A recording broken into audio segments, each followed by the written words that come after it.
ছাত্ৰীসকল, তোমালোকে নিশ্চয় মন কৰিছা যে দৈনন্দিন জীৱনত ৰাতিপুৱা শুই উঠাৰ পৰা ৰাতি শুৱালৈকে আমাক বিভিন্ন সামগ্ৰীৰ প্ৰয়োজন হয়। যেনে ৰাতিপুৱা শুই উঠিয়েই ব্ৰাছ, টুথপেষ্ট, পঢ়িবলৈ লিখিবলৈ কিতাপ, কলম, বহি, এঠাইৰ পৰা আন ঠাইলৈ যাবলৈ গাড়ী মটৰ, সময় চাবলৈ ঘড়ী, কথা বতৰা পাতিবলৈ বা যোগাযোগ কৰিবলৈ মোবাইল ফোন ইত্যাদি বিভিন্ন ধৰণৰ সামগ্ৰীৰ প্ৰয়োজন হয়। এই সকলোবোৰ সামগ্ৰী আমাৰ বাবে প্ৰয়োজনীয়, কিন্তু আমাৰ জীৱনত এনে কিছুমান সামগ্ৰীৰ প্ৰয়োজন আছে যাৰ অবিহনে জীৱন ধাৰণ সম্ভৱ নহয়। এনে প্ৰয়োজনসমূহকনো কি বুলি কোৱা হয় সেই বিষয়ে আলোচনা কৰিবলৈ তোমালোকৰ সমাজ বিজ্ঞানৰ পাঠ্যপুথিত এটা পাঠ দিয়া আছে। পাঠটোৰ নাম হৈছে আমাৰ মৌলিক প্ৰয়োজনসমূহ।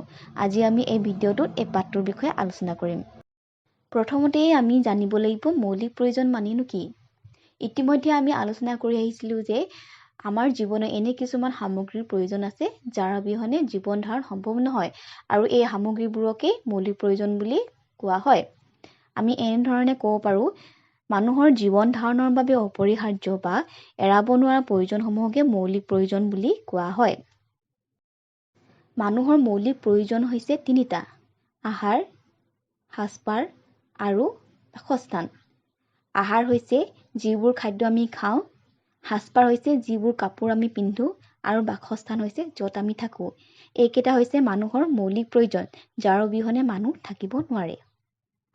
এতিয়া আমি এটা প্ৰধান মৌলিক প্ৰয়োজন আহাৰৰ বিষয়ে আলোচনা কৰিম।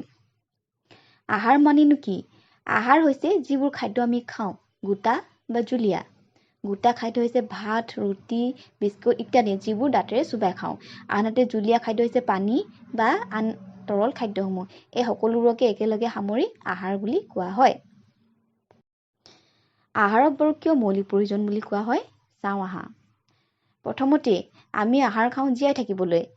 আহাৰৰ অবিহনে জীয়াই থকাটো সম্ভৱ জানো? নিশ্চয় নহয়। জীয়াই থাকিবলৈ আমি আহাৰ খাবই লাগিব।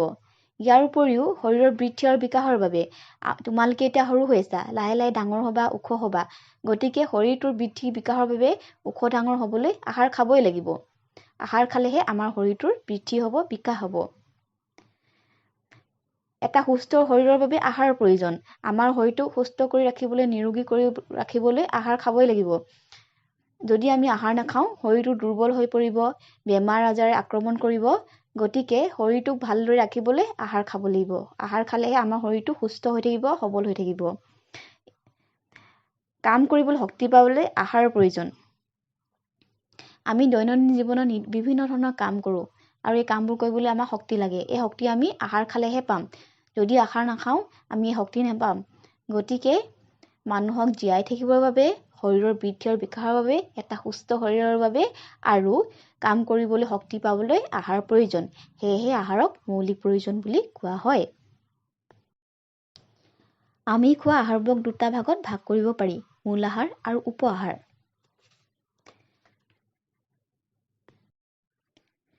মূল আহাৰ হৈছে জীয়াই থকাৰ বাবে দিনটোত দুবেলা নিয়মীয়াকৈ খোৱা আহাৰক মূল আহাৰ বুলি কোৱা হয়।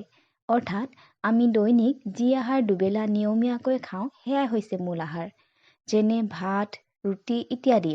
ভাত আমি দুবেলা দৈনিক নিয়মীয়াকৈ খাওঁ, সেয়েহে ভাত হৈছে মূল আহাৰ।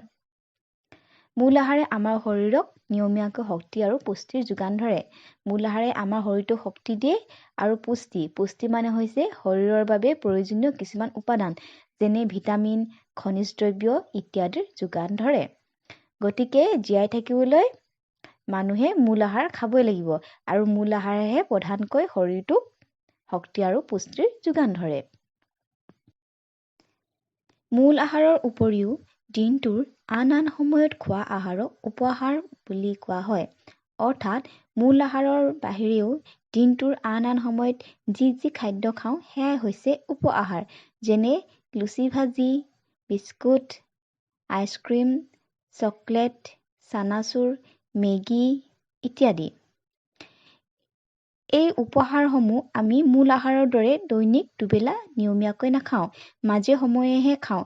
সেয়েহে এইবোৰক উপআহাৰ বুলি কোৱা হয়।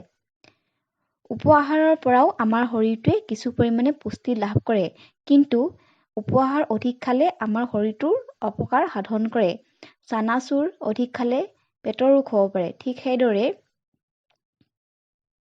আইচক্ৰীম অধিক খালে ডিঙিৰ ৰোগ হ'ব পাৰে। সেয়েহে উপ-আহাৰ অধিক পৰিমাণে খোৱাটো উচিত নহয়। এতিয়া চোৱা, তোমালোকে মন কৰিছানে পৃথিৱীৰ সকলো অঞ্চলৰে খাদ্যবোৰ একে নহয়, বেলেগ বেলেগ। এই খাদ্যবোৰ বেলেগ বেলেগ হোৱাৰ কাৰণ কি হ'ব পাৰে বাৰু? এই খাদ্যবোৰ বেলেগ বেলেগ হোৱাৰ কাৰণ হৈছে ভৌগোলিক পৰিৱেশ, মাটিৰ গুণাগুণ আৰু জলবায়ুৰ ভিন্নতা। পৃথিৱীৰ সকলো অঞ্চলৰে জলবায়ু, মাটিৰ গুণাগুণ, ভৌগোলিক পৰিৱেশ একে নহয়। সেয়েহে খাদ্যসমূহো বেলেগ বেলেগ হয়। এতিয়া চোৱা, ভৌগোলিক পৰিৱেশ মানে কিছুমান অঞ্চল পাহাৰ আছে, কিছুমান অঞ্চলত নদী আছে, কিছুমান অঞ্চলত সাগৰ আছে, কিছুমান অঞ্চলত সাগৰ, নদী একোৱেই নাই, মৰুভূমি। গতিকে এনেধৰণৰ পাৰ্থক্য থকাৰ বাবে খাদ্যসমূহো বেলেগ বেলেগ হয়। ঠিক সেইদৰে মাটিৰ গুণাগুণ। কিছুমান মাটি শুকান, কিছুমান মাটি বালিয়হীয়া, কিছুমান মাটি পলসুৱা। এইবোৰ মাটিৰ ভিন্নতাৰ ওপৰত ভিত্তি কৰি শস্যৰ উৎপাদন বেলেগ বেলেগ হয়। গতিকে সেই অনুযায়ী খাদ্যসমূহো বেলেগ বেলেগ হয়। ঠিক সেইদৰে জলবায়ুৰ ভিন্নতা। অসমৰ জলবায়ু সেমেকা আৰু বৰষুণ প্ৰচুৰ পৰিমাণে হয়। সেয়েহে অসমত ধান খেতি ভাল হয় আৰু সেই অনুযায়ী অসমৰ প্ৰধান খাদ্য হৈছে ভাত। ঠিক সেইদৰে পঞ্জাৱৰ জলবায়ু শুকান, তাত বৰষুণ কম হয়। সেয়েহে সেই অঞ্চল ঘেঁহু খেতিৰ বাবে উপযোগী আৰু সেই অঞ্চলৰ মানুহে ৰুটি প্ৰধান আহাৰ হিচাপে গ্ৰহণ কৰে। গতিকে জলবায়ুৰ ভিন্নতা অনুযায়ী আহাৰবোৰ বেলেগ বেলেগ হয়।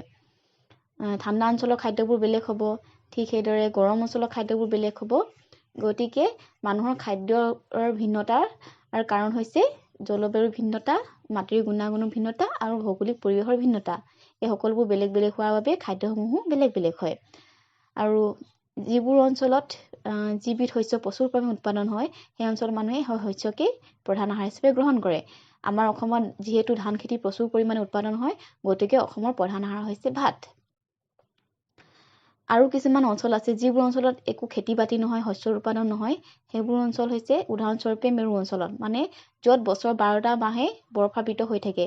সেই অঞ্চলসমূহৰ মানুহে তিমি, চিল আদি তাত পোৱা জীৱ জন্তু চিকাৰ কৰি খায়। ঠিক সেইদৰে মৰুভূমি অঞ্চলৰ লোকসকলে উটৰ মাংস, উটৰ গাখীৰ বা মৰুভূমিত হোৱা উদ্ভিদ যেনে খেজুৰ আদি খায় জীৱন নিৰ্বাহ কৰে। গতিকে যি অঞ্চলত যিবিধ খাদ্য পোৱা যায়, সেই অঞ্চলৰ মানুহে সেইবিধ খাদ্যই গ্ৰহণ কৰে আৰু সেই অনুযায়ী খাদ্যবোৰ ভিন ভিন হয়। গতিকে আজি আমি এই ভিডিঅ'টোত কি আলোচনা কৰিলোঁ? মৌলিক প্ৰয়োজন কাক বোলে? মৌলিক প্ৰয়োজনৰ ভাগসমূহ। এটা প্ৰধান মৌলিক প্ৰয়োজন আহাৰ। আহাৰনো কিয় মৌলিক প্ৰয়োজন বুলি কোৱা হয়? আহাৰৰ ভাগসমূহ, অঞ্চলভেদে আহাৰ ভিন ভিন হোৱাৰ কাৰণসমূহ, সেই বিষয়ে আলোচনা কৰিলোঁ। পৰৱৰ্তী ভিডিঅ'ত আমি আন এক প্ৰধান মৌলিক প্ৰয়োজন সাজপাৰৰ বিষয়ে আলোচনা কৰিম। ধন্যবাদ।